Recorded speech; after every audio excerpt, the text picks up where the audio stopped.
नमस्कार दोस्तों, स्वागत है आप सभी का आपके अपने YouTube channel Shyam class study में। साथियों, आज की इस वीडियो में यूपी पुलिस भर्ती परीक्षा 2024 और एसएससी जीडी भर्ती परीक्षा 2024 में पूछे जाने वाले हिंदी के अति महत्वपूर्ण प्रश्नों का प्रैक्टिस सेट लेकर के आया हूँ। मैं आपको हिंदी के वही प्रश्न करा रहा हूँ जो आने वाले समय में आपको एसएससी जीडी और यूपी पुलिस भर्ती परीक्षा 2024 में देखने को मिल जाएंगे। और ये वो प्रश्न हैं जो लगातार पिछली परीक्षाओं में पूछे गए हैं और आने वाले समय में ये सारे प्रश्न आपकी परीक्षा में आपको देखने को मिल जाएंगे। तो प्यारे साथियों, आज के इस प्रैक्टिस सेट को पूरा करिएगा। प्रैक्टिस सेट अगर आपको पसंद आए तो वीडियो को लाइक कर देना। चैनल को आपने अभी तक सब्सक्राइब नहीं किया होगा तो चैनल को आप जरूर सब्सक्राइब कर लीजिएगा। आप किसी भी एग्ज़ाम की तैयारी करना, जब तक आप प्रैक्टिस सेट नहीं लगाओगे तब तक आप उस एग्ज़ाम में अच्छा स्कोर नहीं कर पाओ, क्योंकि प्रैक्टिस सेट एक ऐसा जरिया होता है जिससे अभ्यर्थी को उसकी तैयारी और उनकी औकात पता चल पाती है कि उनकी कैसी तैयारी चल रही है, क्या वो उस जिसकी वो तैयारी करके उसमें सफलता पाने के लिए वो पूर्ण रूप से तैयार हो पाए कि नहीं हो पाए। और आप लोगों को मैंने देखा है कि आप लोग प्रैक्टिस सेट तो लगा लेते हैं लेकिन कभी अपना स्कोर कमेंट बॉक्स में शेयर नहीं करते हो। तो ईमानदारी के साथ स्कोर शेयर किया करो, चाहे आप प्रैक्टिस सेट में एक क्वेश्चन सही करो चाहे आप 15 क्वेश्चन सही करो। लेकिन जिस दिन आपने अगर ये सोच लिया कि हम अपना स्कोर शेयर करेंगे, उस दिन आप अपनी सफलता की ओर एक कदम बढ़ा चलते हो, क्योंकि जो स्कोर शेयर नहीं करता है वो अपनी तैयारी को हमेशा छिपाता रहता है। क्योंकि आपकी कमी आप छिपा लोगे लेकिन आने वाले समय में आपको वो खुद पता चल जाएगी कि आपने कौन सी कमी की थी जिसकी वजह से आपका सिलेक्शन नहीं हो पाया। तो अपनी कमी को छिपाइएगा मत, उसे जारी बताते रहिएगा, ठीक है। तो इन्हीं सब बातों को ध्यान में रखते हुए शुरू करते हैं आज का अपना ये प्रैक्टिस है। तो प्रश्न है आपके सामने 114 कि हिंदी में मूलतः वर्णों की संख्या कितनी है। तो कितनी है बताइएगा। 114 का राइट आंसर क्या हो जाएगा। तो हिंदी में मूलतः वर्णों की संख्या है 52। कितनी है? 52। तो 114 का राइट आंसर हो जाएगा ऑप्शन संख्या सी। प्रश्न संख्या 115 है आपके सामने कि स्वर रहित रा का प्रयोग हुआ है। तो किस में हुआ है? तो स्वर रहित रा का प्रयोग हुआ पुनः निर्माण में। क्या? पुनः निर्माण में। तो 115 का आंसर हो जाएगा ऑप्शन नंबर बी। प्रश्न संख्या 116 है आपके सामने कि सही वर्तनी वाले शब्द का चयन करें। तो बताइएगा इनमें से किसकी वर्तनी है जो सही है। 116 का आंसर क्या हो जाएगा। तो यानी उन्नति किस तरह से लिखा जाता है। तो उन्नति लिखा जाता है ऑप्शन नंबर डी के तरह। किसके? Option number D. तो 116 का आंसर हो जाएगा ऑप्शन नंबर डी। प्रश्न संख्या 117 है आपके सामने कि स्पर्श शब्द को विलोमार्थक बनाने के लिए किस उपसर्ग का प्रयोग करेंगे। तो इसमें से हम किसका प्रयोग करेंगे स्पर्श में कि उसका विलोम शब्द बन जाएगा। तो हम आ उपसर्ग का, किसका? आ उपसर्ग का प्रयोग करेंगे जिससे वो विलोम शब्द बन जाएगा। तो 117 का आंसर हो जाएगा ऑप्शन संख्या सी। प्रश्न संख्या 118 है आपके सामने कि मिलान शब्द में कौन सा प्रत्यय है। तो कौन सा प्रत्यय लगा है मिलान शब्द में। तो मिलान में लगा है आन। कौन सा? आन प्रत्यय लगा है। 118 का आंसर हो जाएगा ऑप्शन संख्या सी। प्रश्न संख्या 119 है आपके सामने कि तत्सम शब्द का चयन कीजिए। तो इनमें से करिएगा तत्सम शब्द का चयन की कौन सा तत्सम शब्द है। तो कर्म। कौन सा? कर्म। ये एक तत्सम शब्द है। 119 का आंसर ऑप्शन नंबर डी हो जाएगा।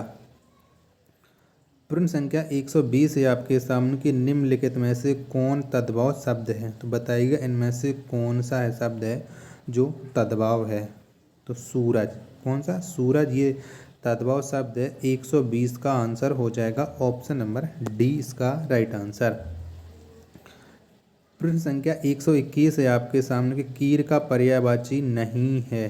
तो बताइएगा इनमें से कौन सा है जो कीर का पर्यायवाची नहीं है। तो पिक। कौन सा? पिक।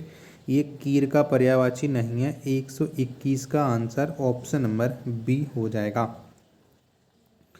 प्रश्न संख्या 122 है आपके सामने कि अमूर्त का विलोम है। तो इनमें से कौन सा है जो अमूर्त का विलोम शब्द है। तो अमूर्त का विलोम शब्द होता है मूर्त। कौन सा होता है? मूर्त होता है। तो 122 का जो राइट आंसर हो जाएगा ऑप्शन नंबर ए। प्रश्न संख्या 123 आपके सामने है कि निम्नलिखित शब्दों में अंतर स्पष्ट करें। दिन, दिन में अंतर, तो बताइएगा क्या हो जाएगा इसका अंतर। तो जो आगे वाला दिन है इसका अर्थ होता है दिवस और दीन का अर्थ होता है गरीब, यानी दिन और गरीब जिसमें भी होंगे उसका राइट आंसर हो जाएगा। तो 123 का राइट आंसर हो जाएगा ऑप्शन नंबर ए। अगला प्रश्न 124 है आपके सामने कि ईश्वर का कोई आकार नहीं होता है, वाक्यांश के लिए उपयुक्त शब्द होगा। तो इसके लिए कौन सा उपयुक्त शब्द हो जाएगा 124 का राइट आंसर। तो ईश्वर का कोई आकार नहीं होता, इसके लिए उपयुक्त शब्द हो जाएगा निराकार। कौन सा हो जाएगा? निराकार। 124 का आंसर ऑप्शन नंबर सी हो जाएगा। प्रश्न संख्या 125 है आपके सामने कि खरी खरी सुनाना में क्या तात्पर्य है। तो क्या तात्पर्य है?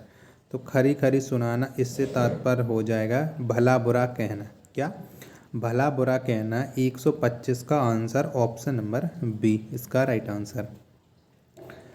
प्रश्न संख्या 126 है आपके सामने कि लघु शब्द से भाववाचक संज्ञा बनाइए। तो बनाइएगा लघु शब्द से एक भाववाचक संज्ञा। तो ये हो जाएगा लाघव। क्या हो जाएगा? लाघव। 126 का आंसर हो जाएगा ऑप्शन संख्या बी।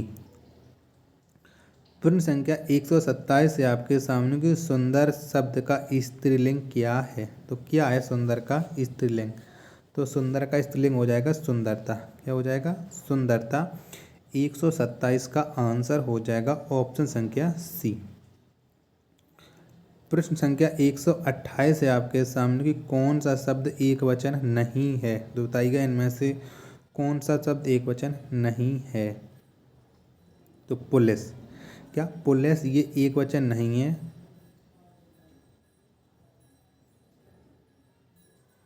और यहाँ पर देखो, यहाँ पर होना चलेगा, तो इस पेन को आप छोड़ लीजिएगा, ठीक है। 128 में आप थोड़ा लगाए क्योंकि लड़का का बहुवचन लड़के होता है। यहाँ पर देखो लड़के भी एक वचन में नहीं आता है, ठीक है। चलिए 128 को हम छोड़ देते हैं। तो यहाँ पे दो ऑप्शन निकल रहे थे, ठीक है। छात्र दल, ये भी देखो बहुवचन हो रहा है क्योंकि छात्र दल में बहुत से लोग आ जाते हैं। 128 में आप छोड़ दीजिएगा, ठीक है, क्योंकि इसमें सारे गलत है। प्रश्न संख्या 129 है आपके सामने कि मेरी माँ से चला नहीं जाता, रेखांकित कारक का नाम बताइएगा। तो इसमें कौन सा कारक हो जाएगा। तो मेरी माँ से चला नहीं जाता, यहाँ पर कारक हो जाएगा करण से कारक। कौन सा?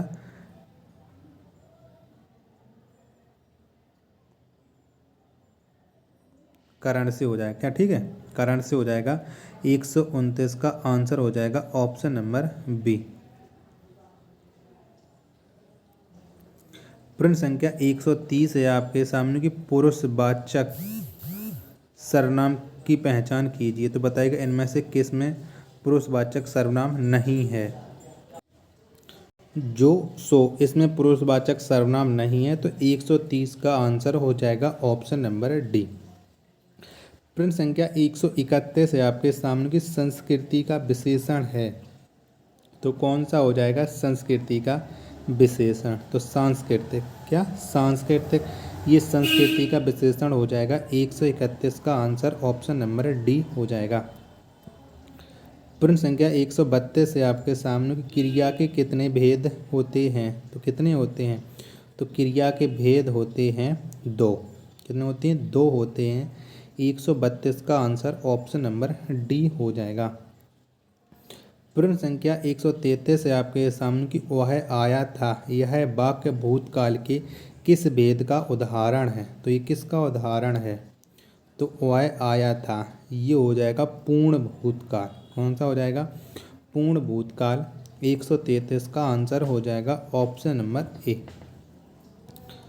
प्रश्न संख्या 134 है आपके सामने कि प्रेमचंद द्वारा उपन्यास लिखा गया कौन सा वाच्य है। तो इसमें से कौन सा वाच्य है? तो प्रेमचंद द्वारा उपन्यास लिखा गया, इसमें हो जाएगा कर्मवाच्य। कौन सा हो जाएगा? कर्मवाच्य। तो 134 का आंसर ऑप्शन नंबर बी।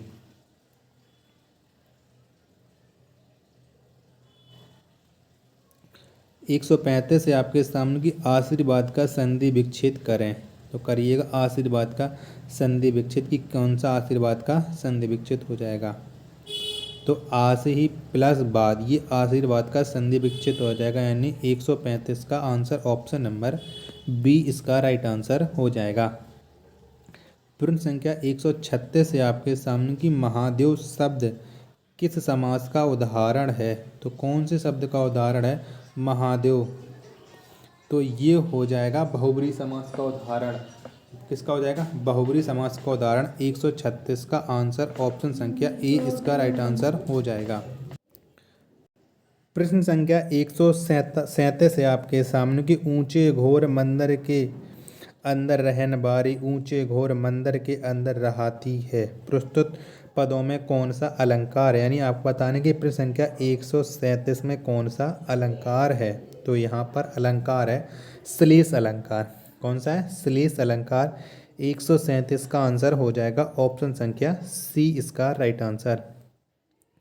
प्रश्न संख्या 138 है आपके सामने कि वीर तुम बढ़े चलो धीर तुम बढ़े चलो सामने पहाड़ों की सिंह की दहाड़ हो। इस पंक्ति में कौन सा रस है। तो कौन सा रस बताइएगा। तो इस पंक्ति में रस है वीर रस। कौन सा है, वीर रस है। प्रश्न संख्या 138 का आंसर हो जाएगा ऑप्शन नंबर डी इसका राइट आंसर। प्रश्न संख्या 139 है आपके सामने कि मंगल भवन अमंगल हारी द्रबहुत सुदशरथ अजर बिहारी। तो बताइए कि ये क्या है, कौन मतलब इसमें कौन सा छंद है, कि दोहा है, सोटा है, चौपाई है, सवैया है। तो ये क्या है।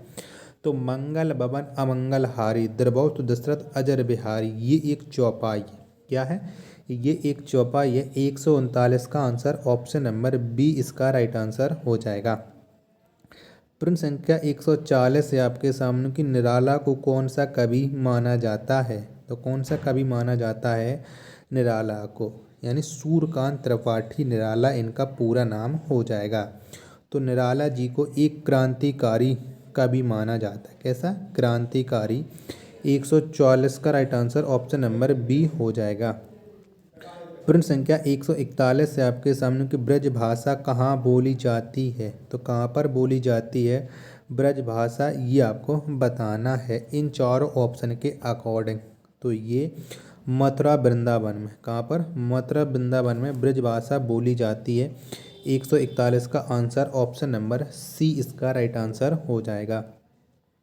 प्रश्न संख्या 142 है आपके सामने कि सुरेंद्र रमेश शाह समझदार है इस वाक्य में निपात है। तो इनमें से बताइए कौन सा निपात है। प्रश्न संख्या 142 का आंसर क्या हो जाएगा। तो सुरेंद्र रमेश शाह समझदार है, इस वाक्य में निपात हो जाएगा सा।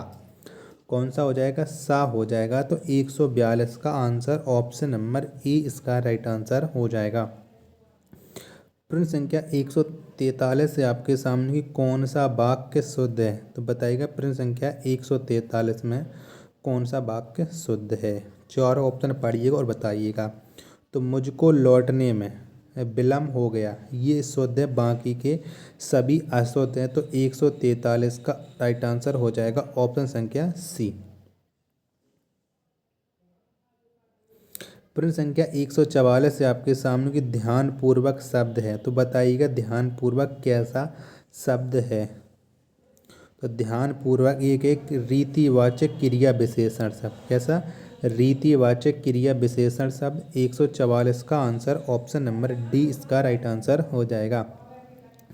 प्रश्न संख्या 145 है आपके सामने, बताइएगा कि अतिथि ने भोजन करने की डॉट व्यक्त की। तो क्या व्यक्त करता है अतिथि।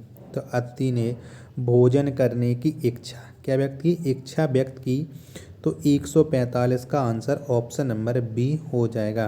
तो प्यारे साथियों, अगर आपको ये प्रैक्टिस सेट पसंद आया हो तो वीडियो को लाइक कर देना। चैनल को आपने अभी तक सब्सक्राइब नहीं किया होगा तो चैनल को आप जरूर सब्सक्राइब कर लीजिएगा। अगर आपको हमारी मेहनत पसंद आती है तो आप हमारा सपोर्ट कीजिएगा, हमें आगे बढ़ाइएगा। मिलते हैं अपन नेक्स्ट वीडियो में, तब तक के लिए धन्यवाद। जय हिंद।